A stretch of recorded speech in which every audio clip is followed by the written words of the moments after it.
আমার প্রিয় ও স্নেহের 2024 সালের মাধ্যমিক পরীক্ষার্থীরা, আশা করি তোমার সবাই ভালো আছো। আজ আমরা যে বিষয়টি নিয়ে আলোচনা করব 2024 সালের মাধ্যমিকের লাস্ট মিনিট জিওগ্রাফির 5 মার্কের সাজেশন নিয়ে। দেখে নাও কী কী প্রশ্ন তোমরা এবছরের মাধ্যমিক পরীক্ষার জন্য পড়বে।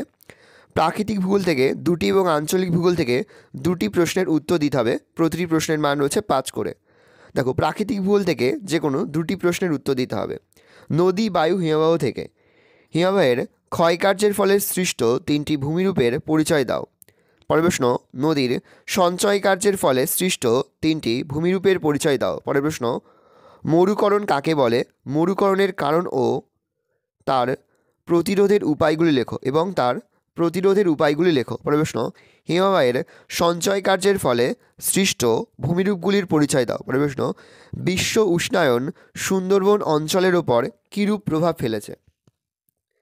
পরের বিষয় তোমাদের হচ্ছে বায়ুমণ্ডল থেকে বায়ুমণ্ডলের উষ্ণতার তারতম্যের ভিত্তিতে স্তর বিন্যাস করে যে কোনো 2 প্রকার স্তরের চিত্রসহ পরিচয় দাও। পরের প্রশ্ন, পৃথিবীর চাপ বলয়গুলির সঙ্গে নিয়ত বায়ুর সম্পর্ক আলোচনা করো। পরের প্রশ্ন, মৌসুমী জলবায়ু অঞ্চল ও ভূমধ্যসাগরীয় জলবায়ু অঞ্চলের মধ্যে পার্থক্য লেখো। পরের প্রশ্ন, ঘূর্ণবাত ও প্রতীপ ঘূর্ণবাতের মধ্যে পার্থক্য লেখো। পরের বিষয় তোমাদের যে বায়ুমণ্ডল থেকে জোয়ার ভাটা সৃষ্টির কারণগুলি লেখো। পরের প্রশ্ন, সমুদ্র স্রোতের ফলাফলগুলি লেখো। পরের বিষয় তোমাদের হচ্ছে অর্থনৈতিক ভূগোল থেকে যে কোনো 2টি প্রশ্নের উত্তর দিতে হবে।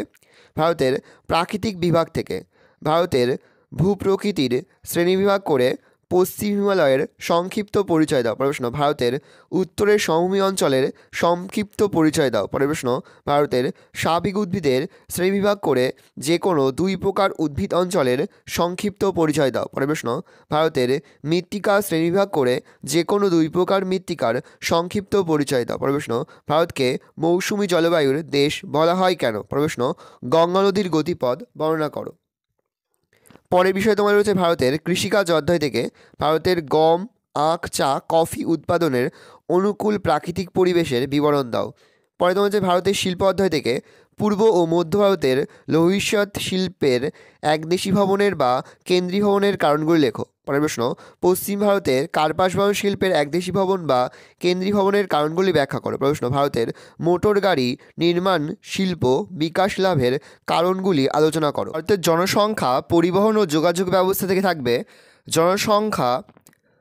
ভারতের জনসংখ্যা, পরিবহন ও যোগাযোগ ব্যবস্থা থেকে থাকবে জনঘনত্ব অনুসারে ভারতকে শ্রেণীবিভাগ করে তাদের বন্টনগুলি লেখো।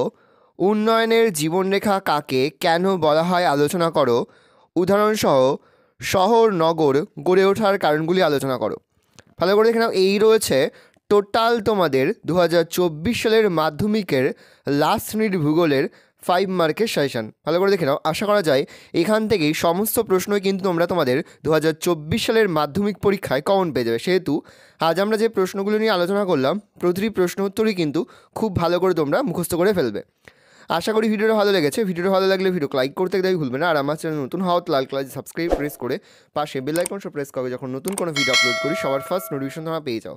আর এই ভিডিওটি তোমার বন্ধু বান্ধবী আত্মীয় স্বজন সবার মধ্যে কিন্তু অনেক শেয়ার করে দাও যারা এবছর মাধ্যমিকের পরীক্ষা দেবে। আমরা কিন্তু ইতিমধ্যে 2024 সালের মাধ্যমিকের প্রতিটি বিষয়ের লাস্ট মিনিট সাজেশন কিন্তু আপলোড করে দিই এবং ছোটো প্রশ্নের উত্তর সহ সাজেশনও কিন্তু আপলোড করে দিয়েছি। তোমাদের এখনও পর্যন্ত সেই ভিডিওগুলো না দেখে থাকো, ভিডিওগুলো কিন্তু তাড়াতাড়ি দেখে নাও। তোমাদের সকলকেই জানাই আগাম পরীক্ষার অনেক শুভেচ্ছা এবং অভিনন্দন। আশা করি সকলের পরীক্ষায় খুব ভালো হবে।